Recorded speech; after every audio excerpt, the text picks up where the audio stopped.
Hello guys, Mahavir Jahangir here. ये है हमारा मॉडर्न हिस्ट्री का लेक्चर सीरीज़ नंबर 8। इसके पहले हमने 7 लेक्चर्स कवर किए हैं जो कि मॉडर्न हिस्ट्री पे बेस्ड हैं। तो ये यहाँ पर देख लीजिए आप, इंडेक्स जो है इसमें first lecture age of discoveries, second advent of Europeans in India, और third advent of Europeans in India in details, और फोर्थ जो है कार्नेटिक वॉर्स, फिफ्थ में हमने British occupation of Bengal cover किया है, सिक्स में बैटल ऑफ पलासी, सेवन्थ में बैटल ऑफ बक्सर।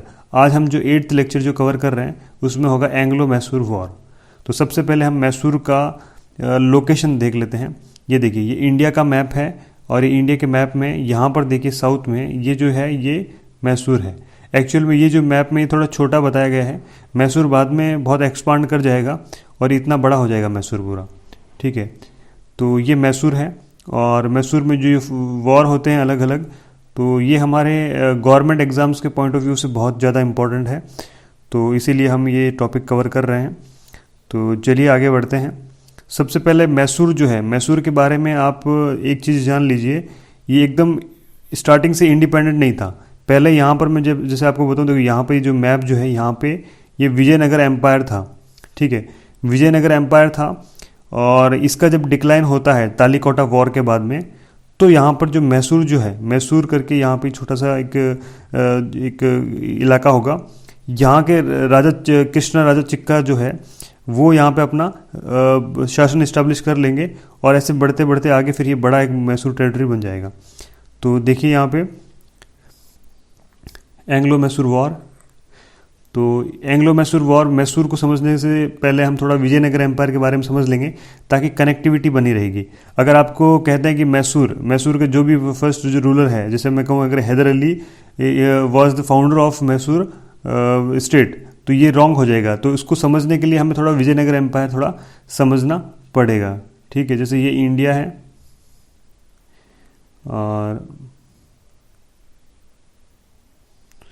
ये इंडिया में यहाँ पे था विजयनगर एम्पायर, और ये विजयनगर एम्पायर कब इस्टेब्लिश हुआ? 1336 में, जो कि Harihara first and Bukka Raya first ने इस्टेब्लिश किया था विजयनगर एम्पायर, ठीक है। और विजयनगर एम्पायर जो है इसका डिक्लाइन स्टार्ट होगा यहाँ पे बैटल ऑफ तालीकोटा होगी। बैटल ऑफ तालीकोटा जो कि 1565 में होगी, 1565 में ये बैटल ऑफ तालीकोटा होने के बाद में है। इस बैटल से क्या होगा कि ये विजयनगर एम्पायर के जितने भी बड़े बड़े जो कमांडर हैं, यानी सेनापति जो है, और बड़े बड़े दरबार में जितने भी इनके बड़े बड़े पोस्ट पे जो लोग हैं वो मारे जाएंगे। तो यहाँ से एक्चुअल में विजयनगर एम्पायर पूरी तरीके से ख़त्म तो नहीं होगा, लेकिन इसका डिक्लाइन स्टार्ट हो जाएगा। तो यहाँ बैटल ऑफ तालीकोटा जो 1565 में हो रही है, यहाँ से इनका डिक्लाइन स्टार्ट होगा। और हालांकि ये देखो, ये जो है इट लास्टेड अंटिल 1646 तक, यानी जो बचे कुछ जो दरबार में जो लोग हैं उनके बल पे 1646 तक ये विजयनगर एम्पायर तो रहेगा, लेकिन डिक्लाइन यहाँ से स्टार्ट हो गया। तो जो विजयनगर एम्पायर जो है यहाँ पर एक तो यहाँ छोटा सा यहाँ स्टेट है यहाँ पे जो कि है मैसूर। तो ये मैसूर जो है, ध्यान रखना, इंडिपेंडेंट स्टेट जो है डेवलप नहीं हुआ, ये विजयनगर एम्पायर से निकला हुआ एक छोटा सा राज्य है। तो अब आते हैं मैसूर पे। देखो मैसूर के बारे में यहाँ पे ध्यान देखिए, ये जो लिखा first line, Mysore was earlier a part of Vijayanagar empire. तो ये करेक्ट है, अगर स्टेटमेंट भी आता है क्वेश्चंस में तो भी ये करेक्ट होगा, ठीक है। तो ये इसमें ये फिर मैसूर बना कैसे? After the decline of Vijayanagar empire, ठीक है। विजयनगर एम्पायर के डिक्लाइन के बाद में ये जो वाडियार डायनेस्टी जो है, वाडियार वंश के लोग जो है, इन्होंने अपना शासन स्थापित किया कहाँ पे? मैसूर में। और वाडियार डायनेस्टी में कौन है? राजा चिक्का कृष्ण राजा सेकंड। ये जो व्यक्ति जो है, इसकी मैं फोटो आपको बता देता हूँ। ये देखिए, ये राजा चिक्का है और ये इनकी यंग एज में है और ये इनकी ओल्ड एज में, ऐसी फोटो है इनकी। तो ये राजा चिक्का जो है, ये इन्होंने जो है यहाँ पे मैसूर जो है इसका इस्टेब्लिशमेंट किया था और ये फाउंडर है मैसूर के। तो देखिए यहाँ पे राजा चिक्का कृष्ण राजा सेकंड जो है ये किंग बन जाएंगे और इनकी फोटोग्राफ्स हमने पहले देख ली है। और ये देखो, कहने के लिए ये किंग तो बन जाएंगे, लेकिन इनको भी आगे जाकर के इनके कोर्ट में दो जो व्यक्ति होंगे उनका नाम होगा देव राजा एंड नंज राजा। ये इनको कठपुतली सम्राट में बदल देंगे, यानी पपेट मोनार्क, ठीक है। तो कहने के लिए जैसे कठपुतली है, कठपुतली कहने के लिए तो डांस तो कर रही होती है, लेकिन उसका कंट्रोल किसी और के हाथों में रह रहा होता है, ठीक है, जो उसको नचाता है। तो वैसे ही जो राजा चिक्का कृष्ण राजा जो है, कहने के लिए मैसूर के किंग तो है, लेकिन कंट्रोल कौन कर रहा है? देव राजा एंड नंज राजा नाम के दो व्यक्ति, ठीक है। तो यहाँ पे स्टेटमेंट पढ़ लीजिए, Raja Chikka ruled only as a puppet monarch, यानी कठपुतली सम्राट के जैसे उन्होंने शासन किया। During his entire rule and the real power was in the hands of Deva Raja and Nanja Raja, ठीक है, क्लियर हो रहा है यहाँ पे। अभी हम आगे बढ़ते हैं। देखो यहाँ पे नंज राजा और देव राजा जो है, यहाँ पे अब रियल पावर इनके हाथों में होगा, लेकिन आगे जाकर के देव राजा और नंज राजा के अंडर में भी एक व्यक्ति होगा जो कि जिसका नाम होगा हैदर अली। तो वो आगे जाकर के इनको कंट्रोल कर लेगा और ऐसे करके वो अपना जो है वहाँ पे शासन इस्टेब्लिश करेगा मैसूर में। तो यहाँ पर देखिए ये जो हैदर अली के बारे में थोड़ी जानकारी हम प्राप्त करेंगे। देखो ये कब, इसका जन्म कब होगा? 1721 में, ये 1721 में इनका बर्थ होता है और 82 में ये इनकी डेथ हो जाएगी, ठीक है। ये एकदम नॉर्मल फैमिली में इनका जन्म होता है, कोई किंग बैकग्राउंड से इनके फैमिली में कोई नहीं होगा, नॉर्मल फैमिली में होगा इनका जो जन्म जो है। और ये जो मैसूर की जो सेना है उसमें एकदम ऑर्डिनरी ऑफिसर के रूप में जो है अपना करियर स्टार्ट करेंगे। लेकिन ये हैदर अली जो है, यहाँ पे आप फोटो देख लीजिए हैदर अली का, ये है हैदर अली और इनका यहाँ पर ये जो है इनका बेटा टीपू सुल्तान है, ठीक है, ये टीपू सुल्तान है। तो हम बात कर रहे हैं हैदर अली की। तो हैदर अली जो है, हैदर अली ऑर्डिनरी ऑफिसर के रूप में मैसूर की सेना में भर्ती होगा, उसमें अपना करियर स्टार्ट करेगा। लेकिन ये इतना कुशाग्र बुद्धि होता है कि आगे जाकर के ये बहुत बड़ा ऑफिसर बन जाएगा मैसूर की सेना में। और फिर आगे एक समय ऐसा आएगा कि ये नंज राजा और देव राजा उसको भी वहाँ अपने शासन से हटा देगा और अपना शासन इस्टेब्लिश करेगा, मैसूर को अपने अंडर में ले लेगा। कब? 1761 में, ठीक है। और आगे जो है, अब देखो ध्यान रखना है कि अपने करियर के बिगिनिंग से ही ये अपने पड़ोसी जो राज्य है उनके साथ में फाइटिंग में उलझा हुआ रहता है। तो मैं आपको मैप फिर से बता देता हूँ। ये देखिए, ये जो है ये मैसूर, यहाँ पर जो है मैसूर स्टेट है और यहाँ पर देखो ये मराठास है, यहाँ पे ये पूरा ये मराठास का है, ये पूरा यहाँ पे देख करके ये पूरा यहाँ पे मराठास का है, यहाँ पे निज़ाम है और यहाँ पे ईस्ट इंडिया कंपनी वाले कार्नेटिक वॉर के बाद में जब कवर कर लेते हैं ये वाला पूरा इलाका, तो ये वाले भी इसके अंदर, यानी तीनों से ये वॉर में फाइटिंग में उलझा रहेगा ये मैसूर, ठीक है। तो ये हैदर अली उसका रूलर रहेगा, तो हैदर अली इन तीनों के साथ में फाइट करेगा। तो वो फाइट के बारे में हमें थोड़ा डिटेल में जानना है, ठीक है। यहाँ पे लिखा है मराठास निज़ाम एंड ईस्ट इंडिया कंपनी। तो आगे अब हम जो है देख लेते हैं इनकी वॉर के बारे में। तो यहाँ पे देखिए एंग्लो मैसूर वॉर और उनका एकदम क्रक्स है यहाँ पे।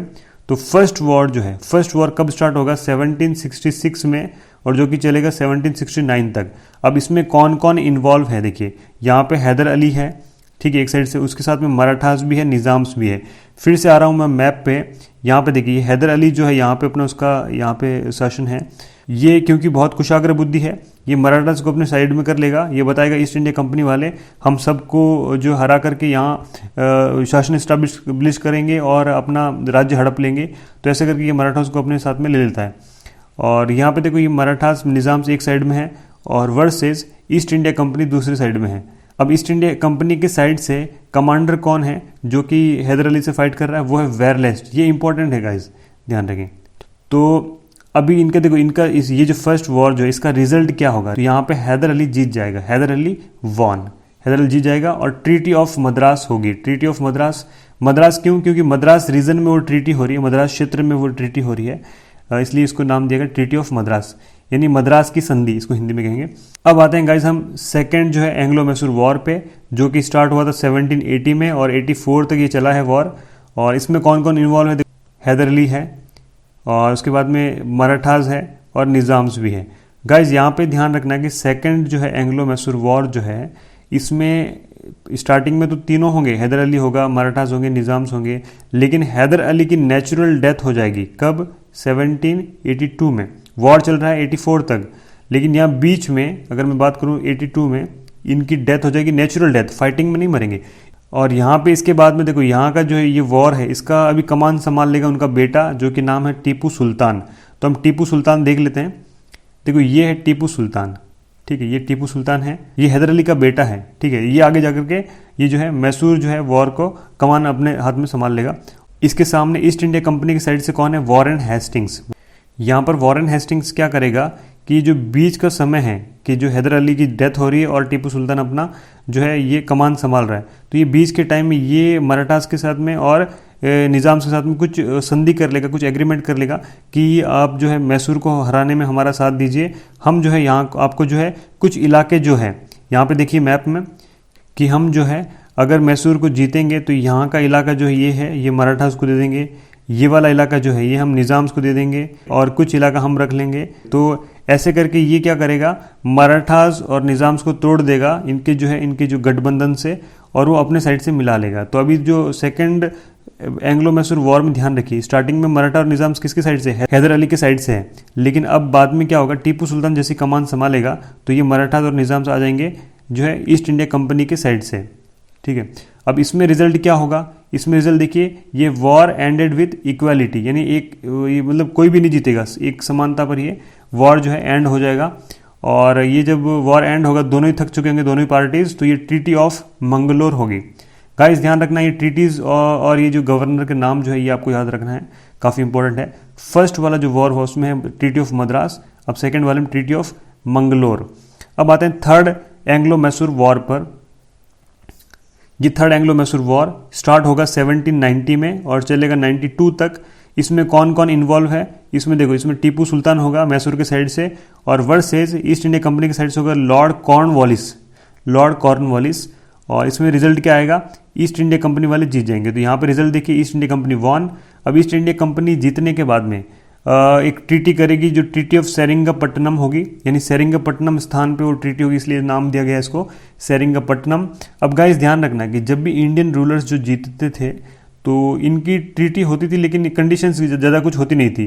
ठीक है, दयालु टाइप के थे ये लोग। लेकिन ईस्ट इंडिया कंपनी वाले जब जीतते थे तो उनकी कंडीशंस बहुत ही भारी होती थी और ये सामने वाले पे बहुत बर्डन डालती थी। तो इसी के अकॉर्डिंगली आप देखिए, जो सेरिंगपट्टनम ट्रीटी जो हो रही है ये पूरी ईस्ट इंडिया कंपनी के कंडीशंस के अकॉर्डिंगली हो रही है। तो यहाँ पे देखो ये क्या करेंगे, तो गाइज यहाँ पे ईस्ट इंडिया कंपनी वाले जीतने के बाद में टीपू सुल्तान पर कुछ कंडीशंस जो है थोप देंगे कि ये कंडीशन आपको माननी पड़ेगी। तो यहाँ पे फर्स्ट कंडीशन क्या है कि टीपू सुल्तान को अपना आधा राज्य यानी half of his kingdom surrender करना पड़ेगा, यानी अंग्रेजों को देना पड़ेगा। और सेकंड कंडीशन क्या है कि ईस्ट इंडिया कंपनी वाले बोलते हैं कि ये जो वॉर हुआ, ये जो युद्ध हुआ है, इसमें हमें बहुत सारा मैन पावर और बहुत सारे जो है मॉडर्न वेपन्स जो है उसमें पैसा खर्च हुआ है, तो आपको कंपेंसेशन देना पड़ेगा, मुआवजा देना पड़ेगा। तो ये मुआवजा कितना? 3 करोड़ गाइस। तो यहाँ पे आप एक अंदाज लगा सकते हैं कि 3 करोड़ उस टाइम पे कितनी बड़ी वैल्यू होगी। आज भी 3 करोड़ अगर हम कहें तो बहुत बड़ी अमाउंट होती है। तो उस टाइम पे टीपू सुल्तान से 3 करोड़ रुपए एज ए कंपेंसेशन लिया गया। और फिर उसके बाद में टीपू सुल्तान के 2 बेटे जो हैं, 2 sons had to be placed, इन 2 बेटों को वहाँ पे गिरवी रखवाया गया ईस्ट इंडिया कंपनी के पास में, क्योंकि ईस्ट इंडिया कंपनी वाले को लग रहा था कि फिर से वॉर ना कर ले कहीं टीपू सुल्तान। तो यहाँ पे उनके 2 बेटों को इन्होंने गिरवी रखवा लिया अपने पास में। तो ऐसे करके जो है ट्रीटी जो है यहाँ पे ये ट्रीटी होती है। ये ट्रीटी टीपू सुल्तान के लिए बहुत ही शर्मनाक होती है और ये इससे अंदर ही अंदर जलता है, बहुत सोचता है कि मैं किस प्रकार इनसे वापस से बदला लूँ। तो इसी के चलते आगे फोर्थ जो है एंग्लो मैसूर वॉर होगा। और ये एंग्लो मैसूर वॉर गाइज यहाँ पे ध्यान रखना, ये जो ईयर है ये मैंने थोड़ा गलत यहाँ पे टाइप कर दिया है। एक्चुअली इसका ईयर जो है 1799 है और ये अप्रैल में स्टार्ट होगा और ये मई तक चलेगा, ओनली 1 मंथ। तो यहाँ पे ध्यान रखना कौन कौन पार्टीज इन्वॉल्व है। यहाँ पे एक साइड में टीपू सुल्तान जो कि मैसूर की साइड से है और ईस्ट इंडिया कंपनी की साइड से लॉर्ड वेलेस्ली, ये वेलेस्ली इंपॉर्टेंट है। अब इसमें क्या होगा, ईस्ट इंडिया कंपनी फिर से जीत जाएगी, ईस्ट इंडिया कंपनी वॉन। अब ये क्या करेगी, जो मैसूर का जो बचा कुचा पार्ट है, यहाँ पे देखो यहाँ पे हाफ किंगडम कैप्चर कर लिया था थर्ड वॉर में। अब फोर्थ वॉर में जो बचा कुचा हिस्सा है मैसूर का वो पूरा कैप्चर कर लेंगे। लेकिन ये क्या करेंगे, कुछ पार्ट मैसूर का कुछ पार्ट जो है, छोटा सा टुकड़ा जो है, वो जो पुराने वाडियार फैमिली के जो लोग थे उनको वापस से उनको हैंड ओवर कर देंगे, उनको वापस सौंप देंगे। और उनके साथ में एक सब्सिडरी अलायंस जो कि सहायक संधि जो है वो साइन कर लेंगे। सहायक संधि के बारे में गाइज हम आगे डिटेल में जानेंगे और अभी फिलहाल इसके बारे में डिस्कस करना पॉसिबल नहीं है। तो सब्सिडरी अलायंस काफ़ी इंपॉर्टेंट है, हम आगे डिटेल में कवर कर लेंगे।